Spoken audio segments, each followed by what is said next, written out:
ఇద్దరు పేర్లు వైరల్ అవుతున్నాయి, రకుల్ ప్రీత్ సింగ్, సమంత. అంటే ఈ మధ్య వాళ్ళిద్దరికి ఛాన్సెస్ చాలా తక్కువ ఉన్నాయి కాబట్టి వాళ్ళ పేర్లు తీసారని అనుకోవచ్చా? కాంగ్రెస్ కల్చర్ అమ్మది. కాంగ్రెస్ మీ గత చరిత్ర తీసుకుంటే ఈ సినిమా హీరోయిన్ల మీద పట్టడం కాంగ్రెస్ అలవాటు. కాంగ్రెస్ అలనాడు వాణిశ్రీ విషయం మీద, ఆ తర్వాత జయసుధ ఇలా వీళ్ళు హీరోయిన్ల మీద పట్టడం, హీరోయిన్ని ఇలా అశ్లీలంగా లాగటం కాంగ్రెస్ యొక్క డిఎన్ఏ. అది వాళ్ళు అలాంటి దౌర్భాగ్యపు పనులు చేస్తూ ఉంటారు. ఇప్పుడు ఫోన్ ట్యాపింగ్ అనేది ఫస్ట్ ఆఫ్ ప్రతి గవర్నమెంట్ ఇవాళ కూడా యాజ్ ఆన్ టుడే ప్రతి గవర్నమెంట్, ఎవ్రీ రూలింగ్ గవర్నమెంట్ వీళ్ళు ఫోన్ ట్యాపింగ్ చేస్తుంది. Phone tapping is the responsibility of the government. ఎందుకంటే ప్రజెంట్ గవర్నమెంట్ ఎక్కడన్నా అనైతికంగా మత కల్లోలకి ప్లాన్లు జరుగుతున్నాయా, లేకపోతే ఇంకో కుట్రకి ఏదైనా పని జరుగుతుందా, ఎవరెవరు ఎలాంటి జరుగుతా, దేశంలో ఉన్న దేశంలో ఎక్కడ ఏమేమి జరుగుతుందని ప్రతి రాష్ట్రం కూడా తన అప్రమత్తంగా ఉంటుంది. అయిపోయినా కాకుండా ముందు జాగ్రత్తగా అప్పటికీ జరుగుతున్నాయి, ముందు ఎంత జాగ్రత్త. So phone tapping is a process and it is responsibility of the government. ఆ రోజు government, present government of the day will do that. సమంతకి ఏదైనా ప్రాబ్లం వచ్చి ఉండొచ్చు, రూలింగ్ గవర్నమెంట్నే అడుగుతారు. ప్రాబ్లం వచ్చినప్పుడు నాకు ఏదైనా వచ్చిందంటే సినిమా వాళ్ళకి ఆటోమేటిక్గా రూలింగ్ గవర్నమెంట్ తోటి కొంచెం యాక్సెస్ ఉంటుంది మామూలు వాళ్ళకన్నా, అందుకని ఫోన్ చేసి అడిగి ఉండొచ్చు. అలాగే రకుల్ ప్రీత్ సింగ్ డ్రగ్స్ ప్రాబ్లము అయ్యి వచ్చినాయి, అందువల్ల కాంటాక్ట్ అయ్యి ఉండొచ్చు. అంటే కాంటాక్ట్ అయితేనే బెడ్ మీద పడుకున్నట్ట. ఈ నా కొడుకులు ఎవరన్నా లైట్ పెట్టి చూసారా, రూమ్ లో తొగి చూసారా? ఏమి చిల్లర మాటలు వాళ్ళ ఆడపిల్లల్ని, అంటే ఆడపిల్ల అంటే రూమ్ లోకి వస్తే పడుకున్నట్టే లెక్క, అంతే ఫోన్ లేపితే పడుకున్నట్టే లెక్క బెడ్ మీద. రూమ్ లోకి మాట్లాడటానికి వస్తే బెడ్ మీద పడుకున్నట్టే. ఈ చిల్లర ఆలోచనలు తప్పితే చాలా తప్పు ప్రచారం చేస్తున్నారు. వాళ్ళు రాజకీయం కోసం ఇంత దిగజారుతుంది, కాంగ్రెస్ దిగజారుతుంది. హీరోయిన్ల విషయంలో వాళ్ళ ఫస్ట్ టైం కాదు. వీళ్ళు ఆనాడు వాణిశ్రీని అల్లరి చేశారు చెన్నారెడ్డి గారి విషయం టైంలో, అలాగూ రాజీవ్ గాంధీ విషయంలో జయసుధ మీద అల్లరి తీసుకొచ్చారు, అలా ఊరంతా అట్లాగే ఇవాళ ఈ హీరోయిన్ల మీద. వీళ్ళ కాంగ్రెస్ యొక్క నేచర్ అది, కాంగ్రెస్ యొక్క దౌర్భాగ్యపు ఆలోచన ఈ సినిమా వాళ్ళ మీద, సినిమా హీరోయిన్స్ మీద ట్రోల్ చేయటం, ఇలాంటివి చేయటం. సో ఆ దౌర్భాగ్యం తప్పితే దీంట్లో అసలు నిజాయితీ లేదు. ఫోన్ ట్యాపింగ్ ఉంటే మీరు ఆ ఫోన్ ట్యాపింగ్ ఏం మాట్లాడారు అది చూపెట్టారు, ఏం మాట్లాడారు, అడ్వాన్స్ అయ్యేమన్నా మాట్లాడా కేటీఆర్ అవి పెట్టండి. ఫోన్ చేశాడు మాత్రం, ఫోన్ కలిసి వాళ్ళిద్దరు ఫోన్లో మాట్లాడారు అన్నంత మాత్రాన వాళ్ళిద్దరికి లింక్ పెట్టి, అందువల్లే బుద్ధి జ్ఞానం ఉందా? వాళ్ళిద్దరు విడిపోయినప్పుడు, సమంతను చైతన్య విడిపోయినప్పుడు ఇద్దరు స్టేట్మెంట్లు ఇచ్చారు. ఎందుకని విడిపోయాం, ఎందువల్ల మాకు తేడాలు వచ్చినాయి, ఇద్దరు ఇచ్చారు. ఇంకా వాళ్ళిద్దరూ అంత ఇచ్చి మేము విడిపోతున్నాం, ఫ్రెండ్లీగా విడిపోతున్నాం అని చెప్పినాక ఇంకా దీనికి కారణం అది అని దేనికి బోడిగుండుకి మోకాలకి ముడేసి మాట్లాడటం తప్పితే కాంగ్రెస్ యొక్క దౌర్భాగ్యపు కల్చరు, చిల్లర భావం తప్పితే, అంటే ఒక అల్పుడు అధికారంలో కూర్చుంటే ఎంత హీనంగా ఉంటాయి ప్రతి విషయంలోనూ ఎంత హీనమైన విధానం ఉంటుంది అనేది ఇవాళ ప్రత్యక్ష సాక్షి ఈ రేవంత్ రెడ్డి. సార్, ఇప్పుడు మనము స్పైడర్ మూవీ చూసుకుంటే అందులో మహేష్ బాబు గారు కొన్ని సీన్స్లలో విలన్ ని పట్టుకోవడానికి విలేజెస్ లో ఫోన్ ట్యాపింగ్ చేసి ఆడవాళ్ళతో ఒక సీన్స్ ఉంటాయి కొన్ని. అంటే ఫోన్ ట్యాపింగ్ అనేది మనకు సినిమాస్లలో శత్రువుల్ని పట్టుకోవడానికి లేదా ఏదైనా పాజిటివ్ వేలో గవర్నమెంట్ కి అన్నట్టుగా చూపించారు. కానీ ఇప్పుడు చూసుకుంటే ఫోన్ ట్యాపింగ్ అనేది ఒక పెద్ద బూతులాగా తయారైంది. అండ్ అలాగే గవర్నమెంట్ లో ఉన్న పెద్ద అధికారులకే ఇలాంటి రక్షణ లేకపోతే మరి సామాన్యులు ఏమవ్వాలి, మరి మా పర్సనల్ విషయాలు ఏమవ్వాలి అని చెప్పేసి అనుకుంటున్నాను. ఇప్పుడు ఫోన్ ట్యాపింగ్ ఇప్పుడు తప్పు అంటమ్మా, ఫోన్ ట్యాపింగ్ తప్పు కాదు ప్రభుత్వం చేయటం, ఖచ్చితంగా ప్రభుత్వం చెయ్యాలి. దొంగలు పట్టుకోవటానికి, టెర్రరిస్టులు పట్టుకోవటానికి, పొలిటికల్ కుట్రలు జరుగుతూ ఉంటాయి, కుట్రలు తెలుసుకుని అప్రమత్తం అవడానికి ఇవన్నీ చేయాల్సిన బాధ్యత ప్రభుత్వం. చేయకపోతే తప్పు. ప్రభుత్వం ఏం చేస్తుందని మనమే అడుగుతాం. ఈ మాత్రం ఇంటెలిజెన్స్ ఏం లేదా అని అడుగుతాం. ఇంటెలిజెన్స్ అంటే ఏంటి? ఇంటెలిజెన్స్ అంటే ఇంటెలిజెన్స్ అంటే ఫోన్ ట్యాపింగ్లు, వాళ్ళ రూట్లు ఎవరు ట్యాపింగ్ అయ్యే చేస్తారు. వాళ్ళు చేయకపోతే మనమే అంటాం. సో చేస్తారు. దీంట్లో రాజకీయంగా మిమ్మల్ని దెబ్బ కొట్టడానికి ఫోన్ ట్యాపింగ్లు చేశారా? సాక్ష్యాలు ఉంటే చెప్పండి. ఇదిగో ఈ ఫోన్ మాట్లాడటం వల్ల ఈ ఫోన్లు మాట్లాడటం వల్ల మా రాజకీయంగా మమ్మల్ని దెబ్బ కొట్టడానికి ఈ ఫోన్లు విని ఇలా కుట్ర పన్నారు అని చెప్పు సాక్ష్యాలు. దానికి రీజన్ ఉంటుంది. అంతే తప్పితే ఆ అమ్మాయి మాట్లాడింది, ఈ అమ్మాయి కలిసింది, అందువల్ల వాళ్ళిద్దరు బెడ్రూమ్లో ఉంది, వాళ్ళిద్దరూ కలిశారు కనుక వాళ్ళు విడిపోయారు. చిల్లర వినటానికి కూడా అసహ్యంగా జుగుసాకరంగా ఉంది, దరిద్రంగా. ఇదిగో మొన్న కాంగ్రెస్ వాళ్ళు కలిసి అదే కంగనా రౌత్ టికెట్ ఇస్తే కంగనా రౌత్ మార్కెట్లో నీ రేట్ ఎంత అని అడుగుతారు. ఎవరో బుద్ధి జ్ఞానం కడుపుకు అన్నం తింటున్నారు అశుద్ధులని కాంగ్రెస్ వాళ్ళు బుద్ధి అంతే నీచే నికృష్ట బుద్ధి వాళ్ళది. వాళ్ళు అలాగే చిల్లరతరంగా మాట్లాడతారు, చిల్లరతరంగా చేస్తారు. అదే అన్ననే కనకం సింహాసనం సునకం కూర్చోబెట్టు అల్పులకు అధికారం వస్తే ఇలాగే ఉంటుంది. సార్ మనము topic like Samantha and Rakul Preet Singh విషయంగా ఫిలిం ఇండస్ట్రీలో ప్రతిసారి జరుగుతూ ఉంటాయి. కానీ రీసెంట్ టైమ్స్లోనే సమంతకి కొంచెం ఆఫర్స్ తక్కువ అవడము, రకుల్ ప్రీత్ సింగ్ హిందీలో చేసుకుంటుంది కానీ రీసెంట్గా ఆమె పెళ్లి కూడా చేసుకుంది. పెళ్ళైన తర్వాత ఇలాంటి మాటలు మాట్లాడడము అండ్ అలాగే నాగ చైతన్య అలాగే సమంత విడిపోవడానికి ఇలాంటి ఫోన్ ట్యాపింగే కారణం అన్నారు. మళ్ళీ ఇప్పుడు రకుల్ ప్రీత్ సింగ్ కి కూడా రీసెంట్ గా పెళ్ళింది. మరి వాళ్ళిద్దరి మధ్యలో కూడా ఒక కోపం అనేది రావడము ఇలాంటి సంఘటనలు జరుగుతాయి. అదే వీళ్ళకి కడుపుకు అన్నం తినేవాళ్ళు ఎవరు చేయరమ్మా. కడుపుకు అన్నం తినేవాళ్ళు ఎవరు కూడా ఇలాగూ నిజంగా ఉందనుకోమ్మా. నేను నిజంగా వాళ్ళిద్దరూ ఫోన్ ట్యాపింగ్ వల్ల వాళ్ళిద్దరిని ఆయన బెడ్రూమ్లోకి పిలుచుకున్నాడు అని అనుకోండి అని మీరు ఉంటే ఆధారాలు పెట్టండి. ఈ గాలి సోది కవుల్ని రూమర్లని స్ప్రెడ్ చేసి ఆడపిల్లల జీవితాలని ఆడుకోవద్దు. అది రకుల్ ప్రీత్ సింగ్ హీరోయిన్ అయినా మామూలు ఆడపిల్ల అయినా పెళ్లి చేసుకుంది. ఆ పిల్ల జీవితాన్ని ఎందుకు ఆడుకుంటారు మీరు? ఈ టైంలో ఆడుకుంటారు మీరు రాజకీయాల కోసం అని.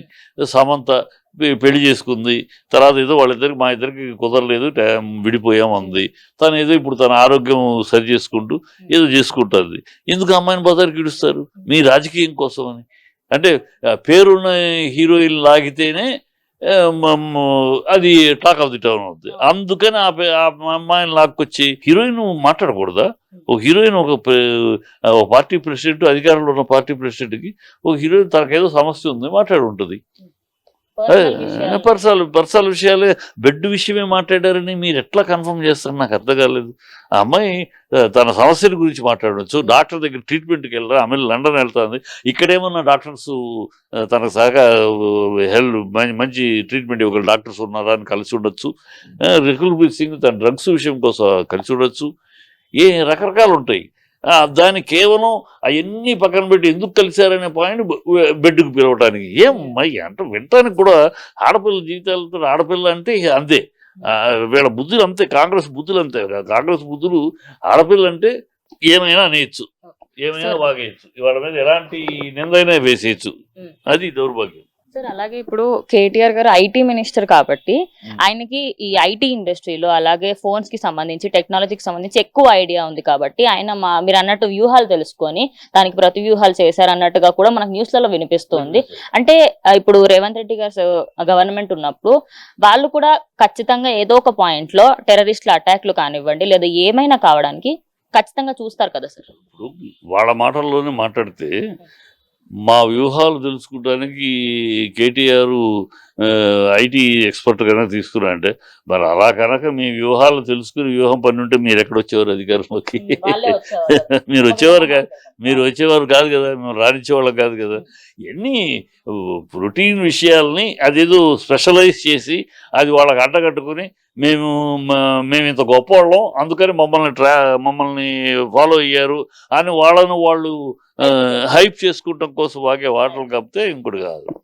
అంటే స్టార్ట్ అయింది పొలిటికల్ గా, కానీ ఒక విధంగా పొలిటికల్ లో ఎన్ని జరిగినా అది అక్కడికే ఉంటే జనాలు కూడా ఓకే పొలిటికల్ లో ఇది ఎప్పుడు జరిగేదే అనుకుంటారు. కానీ సినీ ప్రముఖులలో చాలా మంది యాక్టర్లను పట్టుకురావడము అండ్ అలాగే వాళ్ళ కెరియర్స్ మీద కూడా చాలా ఎఫెక్ట్ పడేలా చేయడము. ఎందుకంటే సమంత గారు ఇప్పుడిప్పుడే హెల్త్ నుంచి మళ్ళీ నార్మల్ అవుతున్నారు కాబట్టి ఇలాంటి సందర్భాలు ఇలా ఫోన్ ట్యాపింగ్ విషయాల్లో ఆవిడ పేరు బయటకు రావడం అలాగే కొన్ని హీరోయిన్స్ పేర్లు బయటకు రావడం వల్ల ఎలాంటి ఎఫెక్ట్స్ వస్తాయండి? చాలా తప్ప పాప వాళ్ళు బాధపడతారు.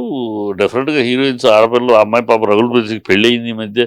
ఆ అమ్మాయి జీవితం భర్త ఇవన్నీ ముందు వెనక ఆలోచన లేకుండా చేసే తప్పుడు కార్యక్రమాలు.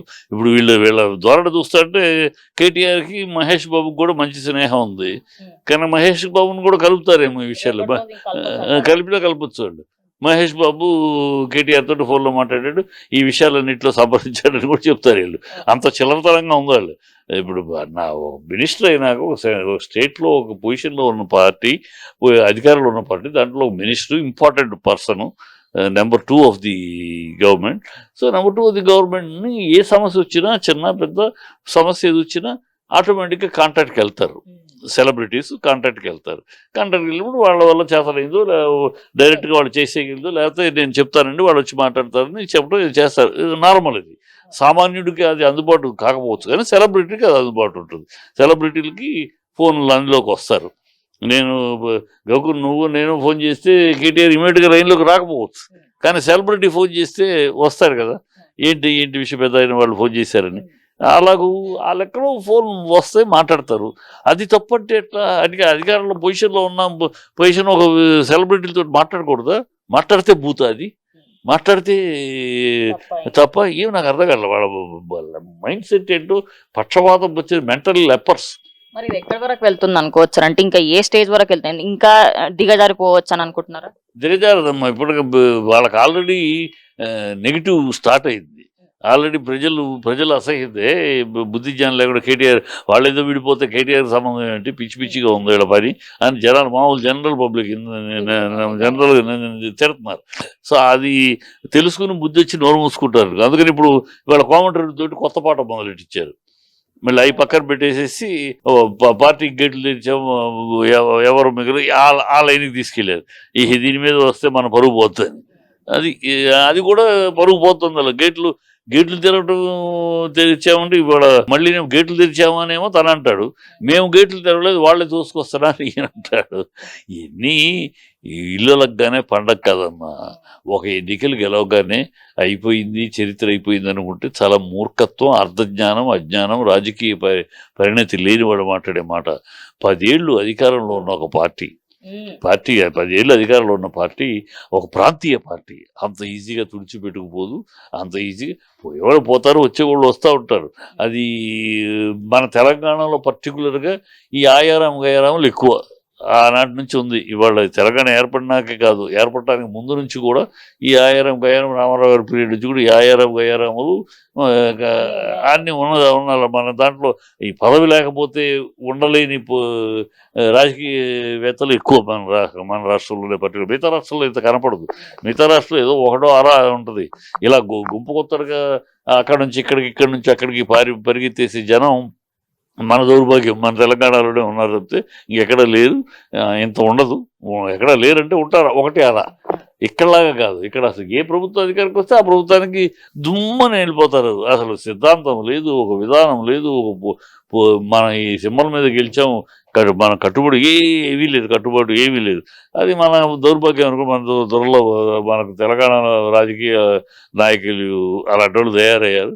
అది ప్రజలు ఎప్పుడో మేలుకుంటారు. ప్రజలు ఎప్పుడో వీళ్ళని ఇలా పార్టీలు మారి ఏది ఇప్పుడు దానం నాగేందర్ చూడు, ఎమ్మెల్యే రిజైన్ కూడా చేయకుండా ఎంపీకి పోటీ చేస్తారు. అంటే వాళ్ళకి రాజకీయంలో ఏమో రేపు ఎంపీకి గెలవకపోతే ఎమ్మెల్యేనే ఉంటుంది. అది ఇలాంటి అంటే కాన్ఫిడెన్స్ లేదు, ఒక రాజకీయం లేదు. ఏదో అవకాశవాదం, గెలిస్తే అటు లేకపోతే ఇటు, ఇది అన్నట్టు తప్పితే ఈ వర్స్ట్ సినారియో అంతే.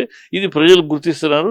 ప్రజలు ఇలాంటి వాళ్ళందరినీ ఓడిస్తారు. మన గతంలో ఆంధ్రాలో జరిగింది. ఆంధ్రాలో వైఎస్ఆర్సీపీ నుంచి వచ్చిన వాళ్ళందరినీ, వైఎస్ఆర్సీ నుంచి వచ్చి తెలుగుదేశంలో చేరిన వాళ్ళందరినీ ప్రజలు ఓడించారు. ప్రజలు మొత్తం గుంపకత్తగా మొత్తం అందరినీ ఓడించారు. 23 మంది నేను తీసుకెళ్ళి మొత్తం అందరినీ ఓడించారు. ఎవరు ఒక్కడ గెలవాల.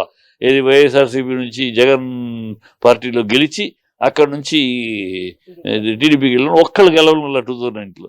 అలాగే ఇక్కడ తెలంగాణ ప్రజలు కూడా ఇలా పార్టీలు మారి మాటకి సిద్ధాంతం లేకుండా పార్టీలు మాట ఆ పార్టీ ఈ పార్టీ అనే వాళ్ళని గుండు కొట్టి ఓడిస్తే అప్పుడు మార్పు వస్తుంది.